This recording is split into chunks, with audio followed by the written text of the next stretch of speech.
Hello hello bông ôn idol ngày nay mò ăn tray hộp đi rồi nó một bằng này chụp là 60 mét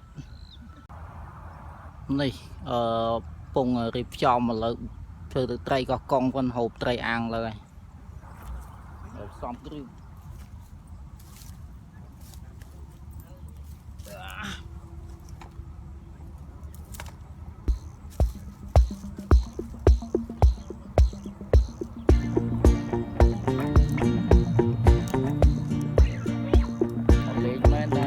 đã rất là màu này vừa đây có công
tray đột bên tray ăn ấy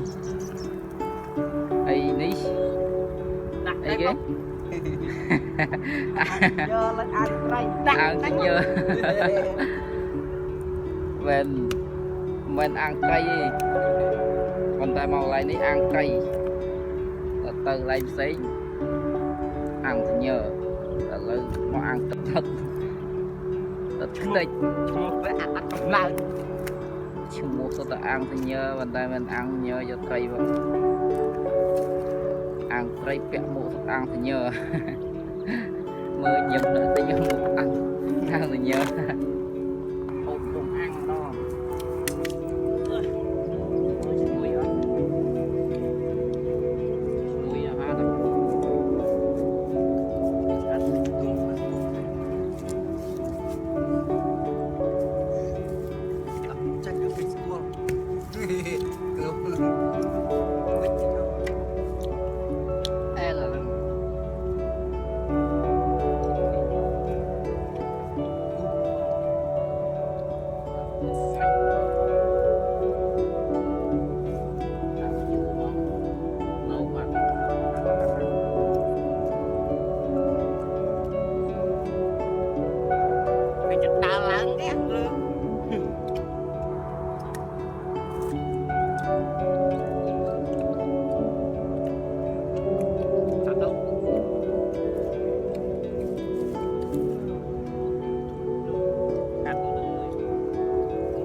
tàu vẹn thấy ăn là lớn độ mê đâu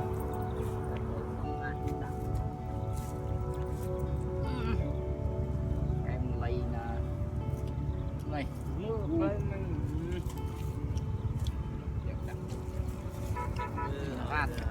đặt mùi cái lấy vào trong này vô là mùi của vô quan ăn từ giờ hắn bị phóng máy đâu đi buồn quá khói tôi á khói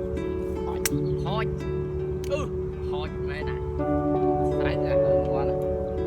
trời ơi còn ai đó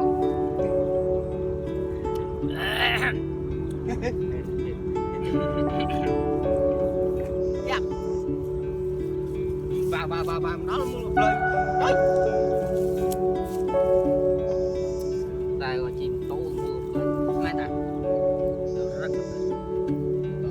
cái giảm đi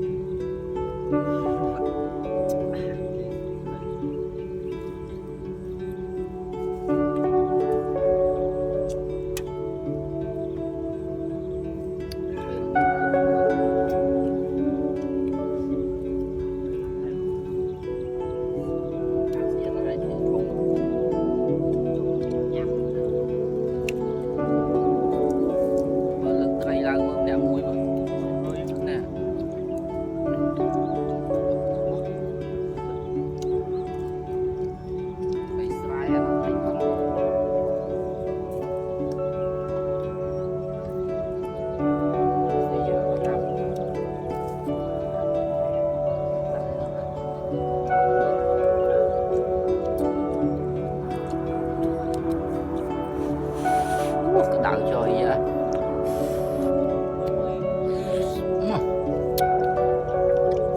chết mày ai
ơi ơi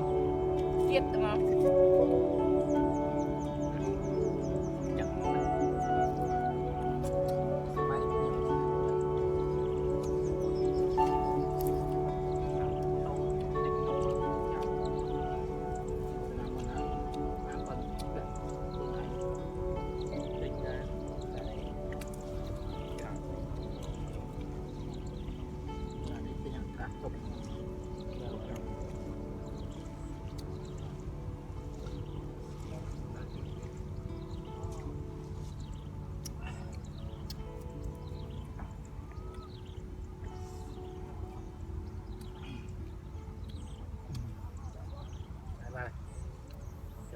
si vẫn si làm ra chấm ban ti ban mà